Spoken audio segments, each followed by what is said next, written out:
So Gary, my question is, I'm 28 years old. I've been working on my side hustle for about the last 6.5 years. And last June, I actually jumped ship from my big corporate job and launched a full-time digital agency focused on content creation and social media management. Because again, it's something I'm working on for 6 years. Everything you trying to put VaynerMedia out of business, bro? I'm not, absolutely. I'm trying to learn from VaynerMedia. You've done some really great things, but I want you to win. I'm kidding. Go ahead. So my question really is around, obviously the obvious happened, Corona happened, lost all of my clients but one. Thankful for that one, doing absolutely everything I can to maintain that one, to keep the doors open. Luckily, it's just me right now. I've always leveraged just part-time people to kind of fill the gaps or the voids whenever the scope, goes beyond what, I can comfortably deliver. So my question is around soliciting new business from a B2B perspective. Yes. Like, is it tone deaf to be doing that? Obviously, people are going to be distracted. It's tone deaf to be in sales. It's brilliant to be in branding. Do you want me to explain, Eric? Yes, please. I think it's potentially tone deaf to be like, even no matter how much you disguise it, of like, hey, get a free week of my service during these times. Like, I think some people will be turned off. You making unlimited LinkedIn videos about what if scenarios, right? If you started What If with Eric Savage on LinkedIn and said, what if I was a dry cleaners during this time? Here's what I would do with social media. Brother, I always say, watch what I do, not what I say. I've started a 2-hour Q&A morning tea show because I'm making content, because branding and content is always right, because you're not asking for the sale, you're creating demand. Nobody from Nike calls you and says, would you like to buy a pair of sneakers? Right? They build a brand and then you want to buy sneakers. Nobody from Burger King calls you and be like, hey, would you like a Big Mac? No, they build a brand and then you come. Too many people think they're marketing and branding people, but what they are is salespeople. And when they get desperate, they become real salespeople. There's nothing wrong with sales. I love sales. During a time like this, to your point, and good kudos on you of worrying about tone deaf, this is the time for you to create fake scenarios. And so I would start what ifs around scenarios of the kind of SMBs and businesses that you'd like to hire you.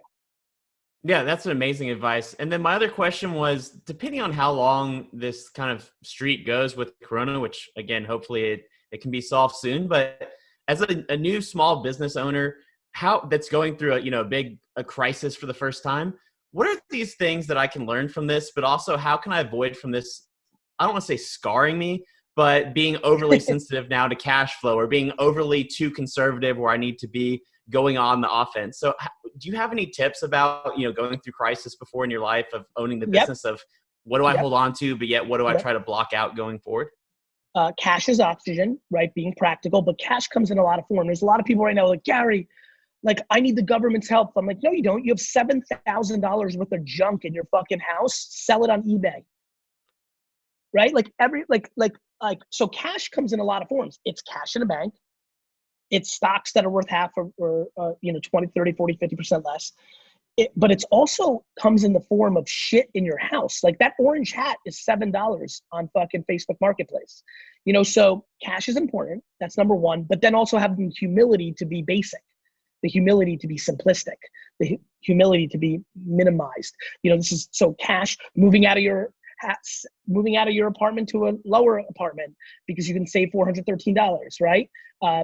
Just really analyze, every single person watching right now that's scared and crying and feels like the government should fix them should look at their credit card bill and realize they're paying for 8 things on subscription that they don't need. Right. So cash is oxygen. And then number 2, I play worst case scenario. I'm a big WCC fan, right? Worst case scenario. For you not to be scarred or demonized. So you picked the wrong time to start the business. The fucking Corona came. In 52 years, you're going to tell the story about how funny that was. And the worst case scenario is you lose this one client, and in parallel of trying to get another client and get a job when it might be hard to get a job, you're just going to grind and you're going to learn how to be humble as fuck. If I were you, do you have any money saved? I do a little bit. So I'm good for the next couple months, but not a lot. As a human, right? Correct, as a human. And what are your expenses as a human? Rent, student loans, a car payment, but again, I've probably got maybe 3 months left that, I'm good to go before I just bleed out. Do you have stuff? Yeah, of course. I think you should sell stuff. And I mean this, Eric. This advice is for you and everybody else. I think that we should start actually, hey, Team Gary, I want to start sell stuff Saturday. Let's work on that for this upcoming Saturday. If you're team, if you're watching, let's start working on logos. Let's start working up with the strategy. And here's what it is. I think this Saturday, we should create Sell Stuff Saturday. Facebook Marketplace is a little tough because people pick up from each other right now with Corona, but eBay is still quite active. I've been watching it. Eric, I think you should be the poster child for Sell Stuff Saturday.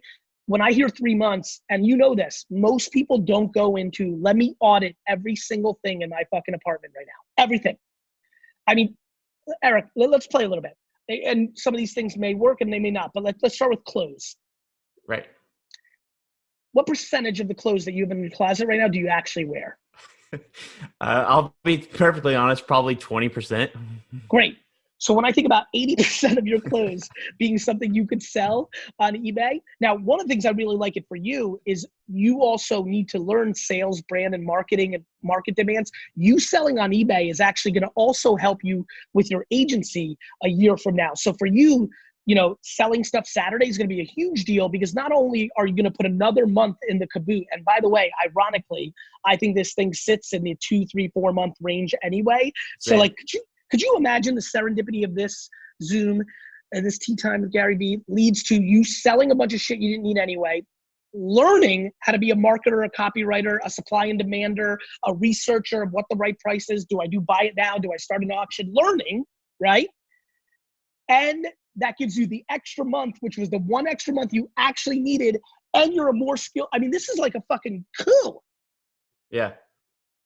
Yeah. 80. What else you got that's something, what valuable that's fucking sitting in the house that's fucking bullshit? An Xbox, a fucking bicycle, what do you got? What other stuff? Give me your top 3 stuff things. Everybody's watching right now, please tweet out with hashtag sell stuff Saturday with the 3 items that are the most valuable that you least give a fuck about that you're gonna sell this Saturday on eBay, Mercari, Craigslist. Again, I think it's a shipping thing because of the Corona thing, but like Eric, for you, let's play here. Like what are the 3 most valuable things you have right now in your apartment that you're actually gonna take a photo of, list, and sell? Absolutely. My number one sell stuff thing, and it's actually, I don't know if it's a good sign or bad sign. I can go right to these 3 things, but it's number one, it's a triathlon bicycle. It's like super high end. That's going to be a flip. That's a couple grand right there. Hopefully. Real quick, without knowing your expenses, if you, let's say the market's down a little bit, people are taking advantage. Yep. It sells a little less. You say a couple grand, let's just say it's $950, even though that's a low number, but let's say that's what you get. Because you might have to put that one on Craigslist because it's hard to ship that. But there's going to be people that are going to be willing to come and pick it up. I mean, I'm sure you could actually put it outside of your apartment, watch it from the door. Hopefully nobody steals it and somebody comes and picks it up. So there's social distancing with Facebook and Craigslist now that I think about it. Some people will be too scared and be like, hey, if he had it, I get that, but some will still buy. So let's say because of all those dynamics, you get $950 instead of $1,250. How much more time, what is your monthly expenses in your mind when you say you have 3 months? How much is it per month? It's around $1,800. Cool. The fact that 50%, like think about this. You're sitting here for the last 3-4 days saying, fuck, I have 3 months. Fuck, right? Fuck, I have 3 months. Meanwhile, you bought a fucking bike because you have this great ideology that you're going to be a fucking triathlon fucker. And meanwhile, you fucking rode it 3 times and it's fucking sitting in your house. Like, isn't this cool though? Isn't perspective cool?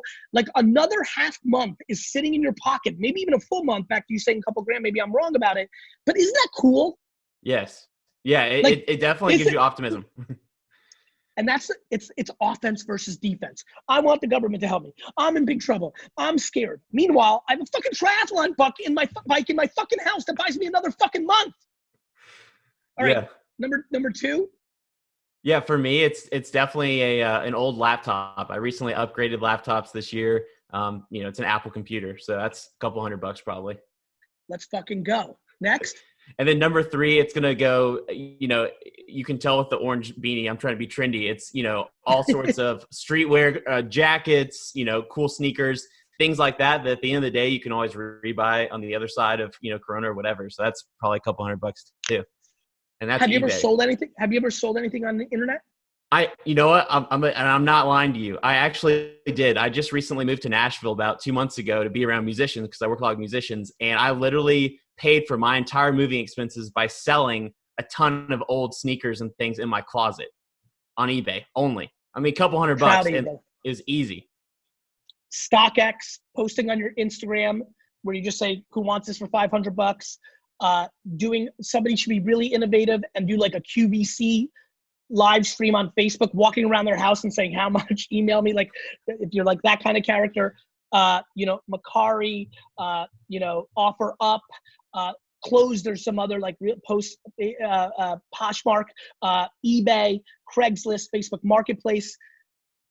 Eric, I'm really excited, man. Like, I really think you just bought yourself minimally another month, probably another 2. But do me a favor, take this energy and literally like close and like literally go post now. No, I absolutely will, because I appreciate you re-saying this. Like I said, obviously I've sold before, but sometimes when you start to get fearful in your head, things kind of shrink. You go defense. And this is giving you, kind of an agenda to do the rest of the day. It's you're able to jump off the call and start posting listings. I mean, it's action oriented. Let's make selling stuff Saturday a global phenomenon. If somebody major right now with big audiences, if you can share this, let's make this a global phenomenon. This is going to help so many people. Eric, good luck, brother. Thanks, Gary. Appreciate your time.